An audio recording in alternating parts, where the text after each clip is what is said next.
자, 이제 이번 시간에는 여러분들 실습 때 직접 그 결과 보고서를 만들어야 되기 때문에 그 결과 보고서 양식에 대해서 설명을 할까 합니다. 꽤 시간이 좀 많이 소요될 건데 지금까지 매년 똑같은 작업항 측정 실습을 함에 있어서 대부분 공통점이 하나 있습니다. 이 양식은 작업환경 측정 결과 보고서는 우리나라에서 측정하는 모든 기관에서 동일하게 쓰는 양식입니다. 노동부 보고하는 양식인데 회사에도 보고하고요. 너무 무관심해요.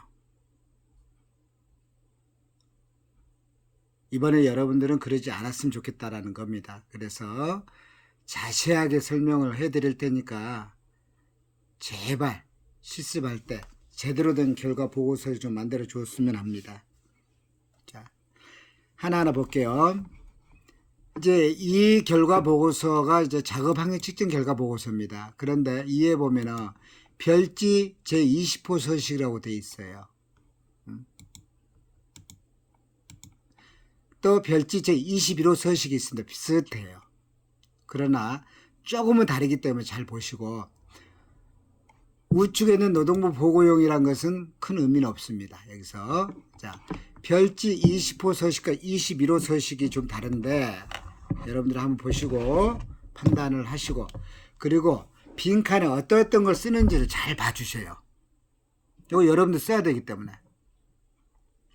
첫 번째, 사업체 개요를 한번 보겠습니다.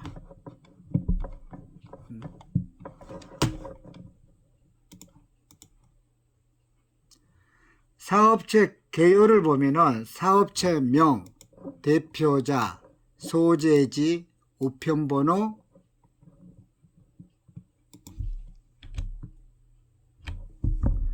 전화번호, 팩스번호, 근로자 수, 업종, 주, 생산품 이렇게 돼 있어요. 그럼 여기 빛나는 여러분들 다 쓰시는 거예요. 자, 한번 해볼까요? 자, 여러분들은 사업체가 없잖아요. 그리고 실습을 학교 내에서 하기 때문에 편의상 여러분 사업장면 뭘로 했으면 좋겠는지 제 생각에는 여러분 이름을 적어주시면 어떨까 싶어요. 본인 이름. 본인 이름을 작성을 합시다.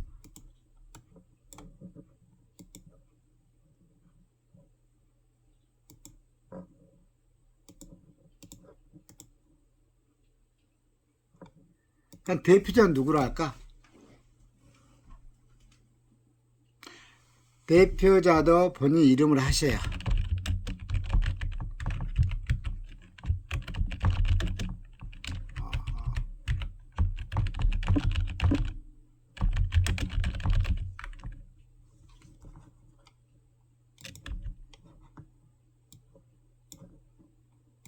동일하게 쓰셔야. 우리는 원래는 이러면 안 되죠.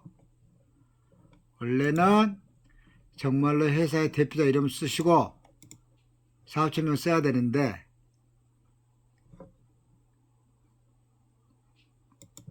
우리는 현재 학생이기 때문에 이렇게 합시다. 그래야지 나중에 결과 보고서가 누구 건지 확실하게 알 수 있겠죠.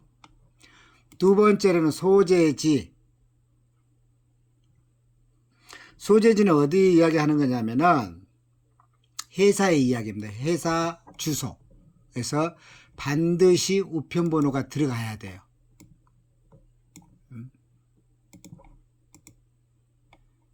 별지 20호 서식에는 소재지에 우편번호가 들어가고 21호 서식에는 안 들어갑니다. 자, 그 다음 뭐가 들어가요? 이 뒤로 주소. 예를 들어서 대전, 중국, 뭐뭐뭐 이렇게 자세하게 이렇게 적습니다. 전화번호는 편의상 여러분 핸드폰 번호 적으세요. 여기는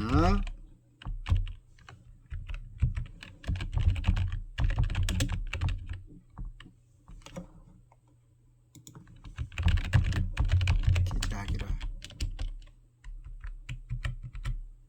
팩스 번호도 핸드폰 번호 기재합시다. 동일합니다. 그래도 원래는 그렇지 않는 거죠. 근로자 수는 여러분들이 임의대로 작성을 하는데 여기는 사무직과 관리직의 총 인원이 들어가는 겁니다. 근데 나중에 측정을 했을 때게 뒤에 샘플링을 했을 때게 입자상 물질, 물정의 임자 등등 나왔을 때 거기서 인원이 들어가요. 그러면은 그 인원보다 적을 수는 없죠. 총 인원이니까. 그걸 감안하셔서 작성을 하시면 될 것 같아요. 예를 들어서 내가 50명이다 그러면은 이렇게 50 이렇게만 쓰시면 돼요. 굳이 명 쓸 필요 없습니다. 예, 옆에 근로자 수가 있잖아요. 업종은 뭐 제조업이라고 하면 예, 작업항 측정 대상 사업자인데 제조업이잖아요. 그러면은 막연해요. 그래서 예를 들어서 내가 뭐 플라스틱 또는 성형 용기 제조업이다. 그걸 만드는 회사다 하면 이렇게 적어 주신 거예요. 여러분들 요거 정확한 거는 없으니까 여러분들이 임의대로 이렇게 만드시면 돼요. 예를 들어서 이거 아니다 그러면 또 뭘까요? 종이 제품 제조업이라든지 이렇게 하셔도 되고, 아니면은 전자 제품 제조업, 반도체 제조업 뭐 등등 여러 가지 쓸 수가 있겠잖아요. 제조업으로만 끝내지 마시고 앞에 여러분들 뒤에 보고서와 일치하게 만드시면 돼요. 자, 그러면은 자 봅시다. 자, 지금 몇 가지 썼어요, 제가. 예를 들어서 플라스틱 포장용 플라스틱 뭐 성형용기 제조, 그럼 대부분 그 뭘 담는 거잖아요. 예를 들어서 뭐 그것도 뭘 담을까? 계란, 잘 안 깨지는, 아니 잘 깨지는 계란 및 뭐 기타 포장 용기라든지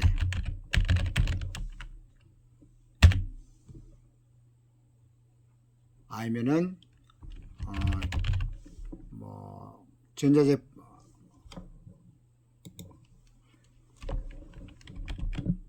반도체 생산 제조라든지 뭐 거의 이거는 업종과 비슷하게 해도 되지만은 이렇게 뭐 칩을 만든다든지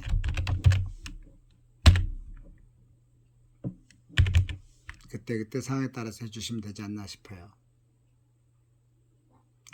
그러면 1번은 끝났어요. 1번은 끝났어요.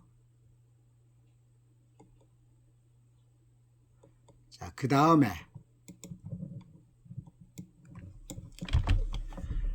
측정 기간명이라는 것은 뭡니까? 작업환경 측정을 할 수 있는 기간을 이야기하는 겁니다. 그 기간명을 어디에 했으면 좋겠습니까? 편의상 우리도 통일시키게 대전 그냥 대전보건대학교로 할까요? 대전보건대학교 환경안전보건과 이렇게 합시다. 여기서 측정기간이라 봐요.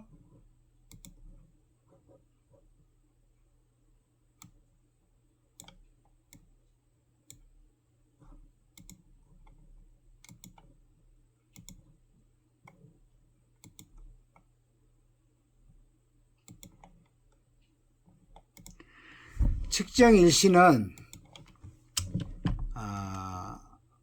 우리가 실습할 그 날짜가 언제 될지 모르지만은 편의상 올해가 2022년이잖아요. 2022년 몇 월이 될지 모르겠습니다. 몇 월 며칠부터 2022년 언제까지. 그래서 대부분 측정은 하루로 합니다. 이렇게 1일을 한다. 측정 시간은 6시간 이상을 하는 거죠. 그래서 몇 년 몇 월 며칠부터 몇 년 몇 월 며칠 몇 시까지 측정을 했다. 단 하루 했다. 그러면 여기에 월일 동일하겠죠.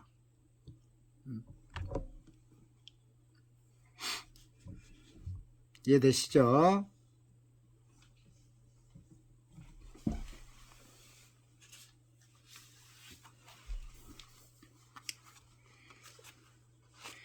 자, 그 밑에 측정 결과를 많이 혼동을 합니다. 사실에게 이 부분을 많이 혼동을 하는데, 측정 유의 인자란 게 뭡니까? 우리가 물리적 인자가 될 수도 있고 화학적 인자가 될 수가 있습니다. 예를 들어 소음이라 합시다. 소음 이렇게 적어요. 그리고 또 유기용질을 측정했어. 예를 들어서 메칠 알코올을 측정했다. 이렇게 적어요. 아니면은 뭐 에틸 벤젠을 했다. 아니면은 뭐라 한다 할까요?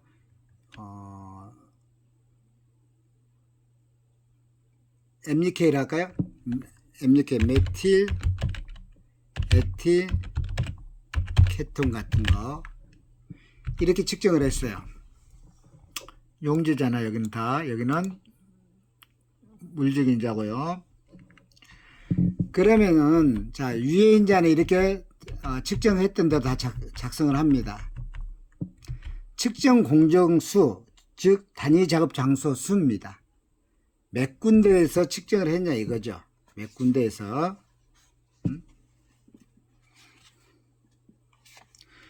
자, 여기서 몇 군데라는 것이 어디를 이야기하는 거죠? 주로 작업 환경 측정을 했던 위치를 말하는 겁니다.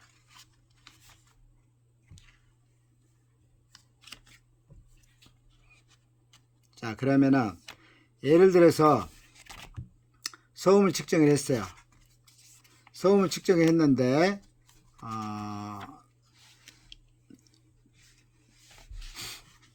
측정 공정수 예를 들어서 한 3군데 정도 했다. 그런데 측정을 했더니 어디는 80.5가 나오고 어떤 80.5면 너무 적겠다. 어느 지역은 뭐 90이 나오고 어떤 지역은 85가 나오고 또 어떤 지역은 90 한 1.5가 나왔다든지 이렇게 하면은 자 노출 기준 초과가 있고 또는 접근이 있고 미만이 있죠. 그래서 작업 환경 측정이라는 건 그런 겁니다. 자, 측정 공정수는 제가 이야기했죠. 단위 작업 장소 수입니다. 단위 작업 장소라 수는 뭐냐면은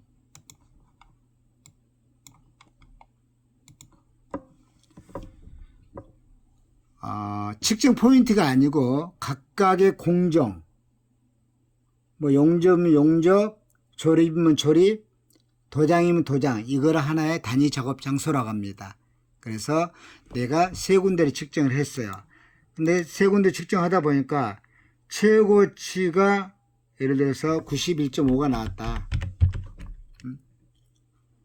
근데 이것 말고도 뭐 90 미만짜리가 몇 개 더 있어요. 그러면 여기에는 말 그대로 소음, 전체적 소음에서 가장 높게 나오는 그것만 적습니다. 91.5만. 자, 그런데 허용 기준 초과 공정수가 있네요. 허용 기준이라고 뭡니까? TLV를 이야기하는 거죠. TWA를 일일 8시간 작업을 했을 때에 그 물질이 기준치가 초과되는지 안 되는지를 물어보는 겁니다. 자, 하다 보니까 소음은 일일 8시간. 다시 한번 여기 한번 볼까요?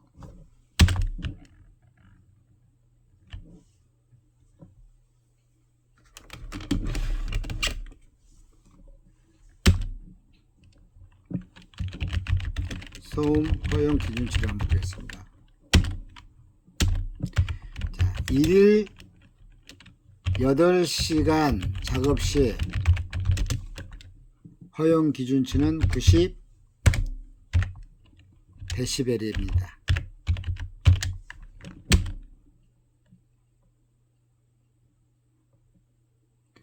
그러면 일일 8시간으로 이루어진 작업도 있겠지만 경우에 따라서는 작업 시간이 줄어들 수도 있잖아요. 늘어날 수도 있고.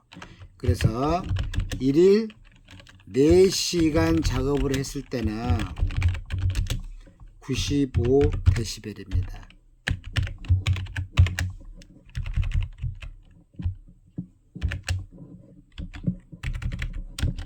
자, 그러면은 일일 2시간 작업 시 100데시벨입니다. 자, 좀 더 일일 1시간 작업 시 105데시벨입니다.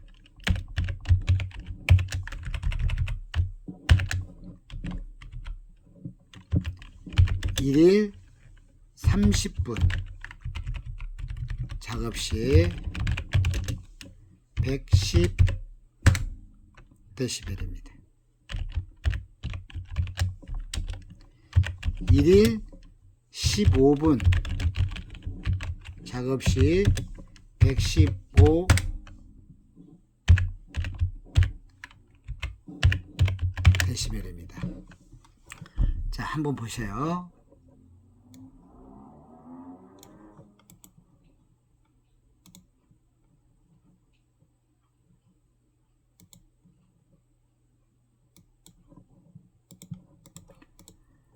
허용 기준, 소음 허용 기준치를 보니까, 허용 농도를 보니까 기준치죠.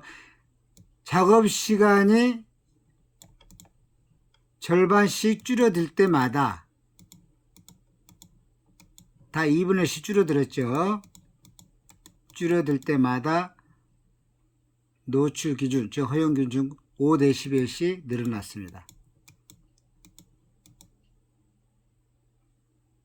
그러나 이건 지시소음계를 이제 측정을 했을 때 허용 기준치고, 요즘 노이즈 도시미터 같은 장비를 이용하기 때문에 누적 폭로량 측정기죠.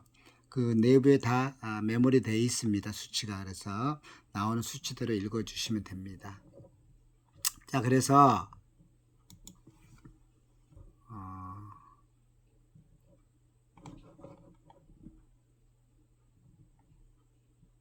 어디 갔나요?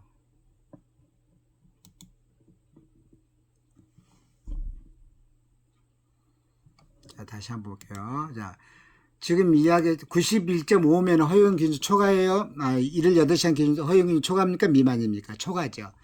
그러면은 초과 공정수가 건수가 아닙니다. 초과 공정수입니다. 공정.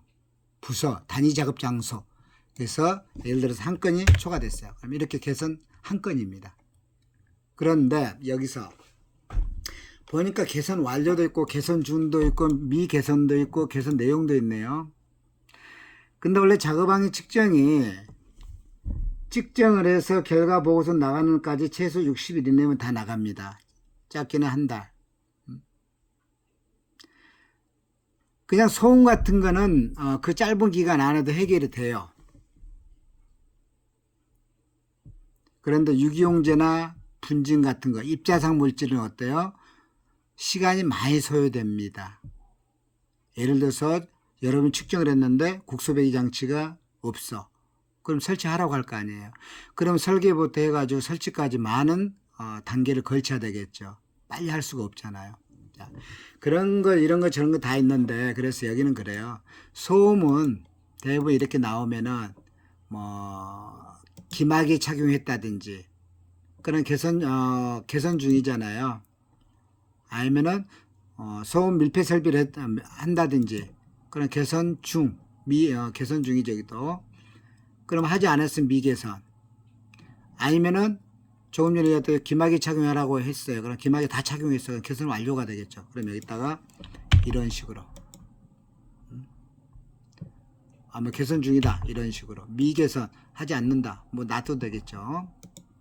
그래서 여기는 우리가 편의상 그냥 쉽게 기막이 착용 권장 이렇게 합시다. 자, 그럼 기막이를 지급을 했어. 다 개선 완료가 됐죠. 보고서 나오기 전에 다 했습니다. 회사에서. 두 번째로는 메칠 알코올이 측정을 했는데 뭐 수치가 얼마 안 나왔습니다. 예를 들어서 측정 공정수는 단위 작업 장소니까 하나라고 할까요? 그냥 유기용제니까요. 하나고, 에틸 벤젠도 하나고, MUK도 하나입니다. 자, 이렇게 했어요. 그리고 하나를 더 해볼까? 크실렌. 크실렌도 하나다 라고 합시다. 크실렌 같은 허용 기준치가 10이거든요. 그냥 여기는 작성한 거 아닌데 한번 형식적 연화 볼게요. 10이에요.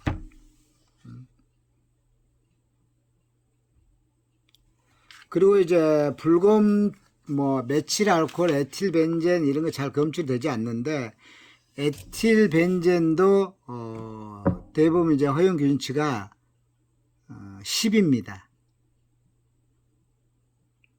맥시멈 10이에요. 등등.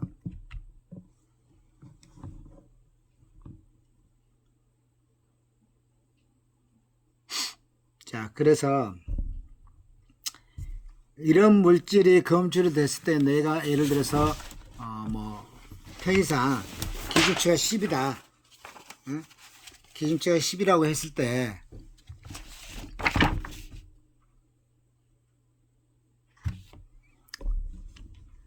검출된 것이 뭐 10.5다 하자고 편의상 그냥 여기 다 기준치 10으로 합시다. 그냥 편의상 10은 아닙니다만은 10.5가 나왔어. 그러면은 기준치가 10인데 10.5면은 허용 기준치 초과됐어 안 됐어? 초과됐죠. 자, 초과 건수가 한 건이에요. 그럼 여기는 유기용제이기 때문에 바로 계산하기가 어렵죠. 자, 그때 뭘 하라고 할까요? 편의상 국수 배기 시설 설비라고 합시다. 국수 배기 설비. 국수 배기 장치 설치 설비라고 할까? 설치라고 할까? 이런 식으로. 그래서 뭐라고 할까요? 현재 개선 중에 있다. 완료했으면 완료했다. 아니면 아니다. 에틸벤젠도 예를 들어서 뭐 9 정도 나왔다라고 하면은 허용유치 초과 미만이에요. 미만이잖아. 아까 제가 전체적으로 10으로 예상을 했으니까. 그럴 때는 허용기준 초과 공제수는 적을 필요가 없죠. MUK도 10일 경우에 8 정도 나왔다라고 하면은 적을 필요가 없죠. 크실렌이 만약에 뭐 15다라고 하면은 그때는 초과 공정수가 1개다 2개다 찾아서 하고 약 하나다라요. 그래서 여기는 뭐 국소 배기 설치라든지 아니면은 방도 마스크 착용 권장이라든지 뭐 여러 가지가 있겠죠.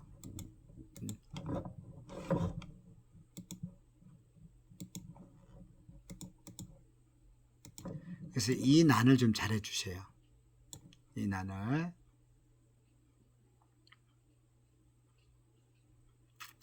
이 난은 안 해도 됩니다. 이건 안 해도 돼요. 단 얘기만 해주셔야 하려면은 향후 측정 주기, 향후 측정 예상 일자 이거는 해주셔도 돼요. 예를 들어서 상하방의 측정 간격을 제가 간격을 어느 최소 몇 개월? 3개월이라고 그랬죠. 그리고 상반기는 6월 31일까지 하반기는 12월 31일까지라고 그랬어요.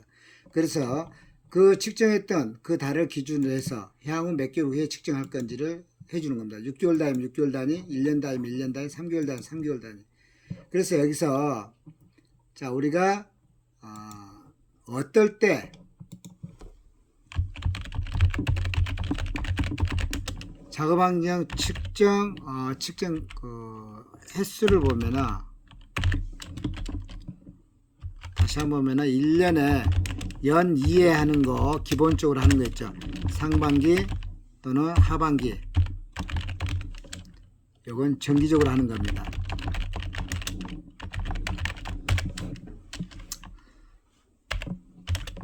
어, 2년에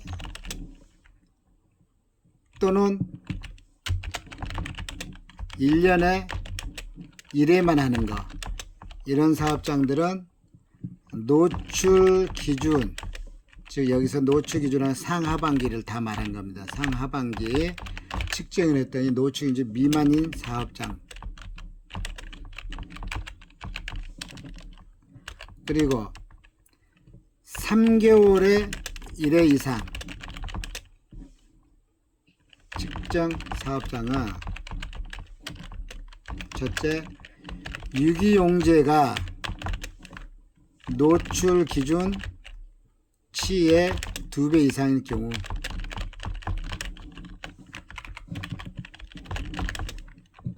그리고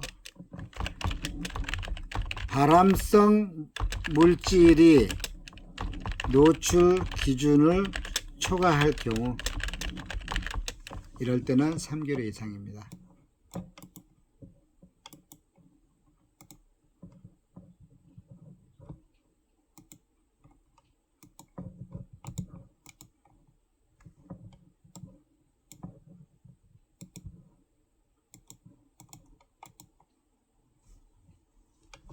기억을 하셔요. 다시 앞으로 갑니다.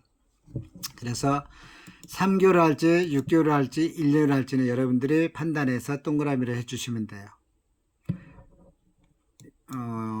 여기는 네 줄은 작성 안 해도 됩니다. 향후 측정 예상일자도 해주시고, 자, 해서 산업안전보건법 제42조 제1항의 규정에 의하여 작업환경 측정 결과를 이와 같이 보고한다. 그래서 여기 날짜는 혼동하지 마세요. 측정 날짜가 아니에요. 그건 무슨 날짜예요? 보고서 발송한 날짜예요. 보고서 발송일입니다. 자, 발송일도 무한정 늘릴 수는 없잖아요. 측정일로부터 최소 결과보고서 60일 초과하면 안 됩니다. 자, 여기도 통일시킬게요. 그냥 여러 명칭이 나오면 좀 그러니까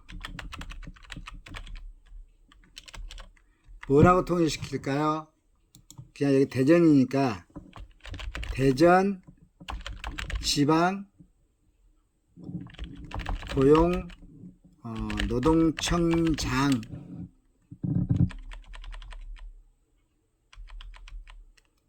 이렇게 통일시킵시다.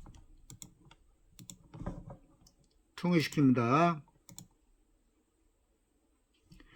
여기는 누굽니까? 이 줄은 사업주예요. 사업주, 회사.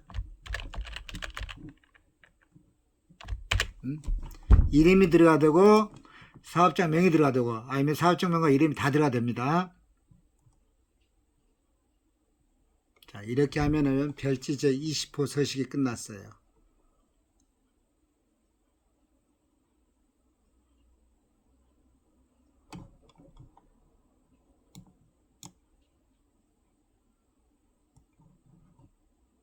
틀리면 안 됩니다.